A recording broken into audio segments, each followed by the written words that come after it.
Lomaytes.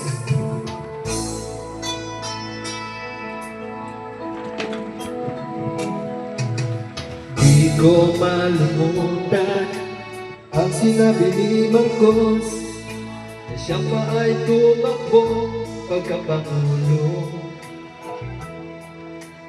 Ngunit nasaan na siya nung siya ay nanalo na?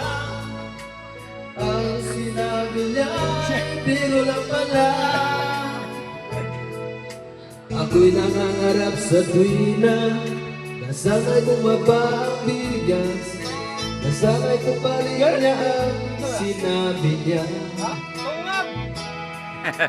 Kahit na anong mangyari, siya at siya pa rin ang sinisisi ng taong bayan.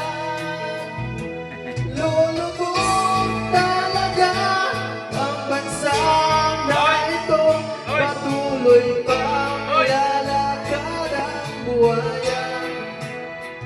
Sila'y nagmamahal sa pera, hindi sila nagbabago, patuloy pang lalakad ang buhayan.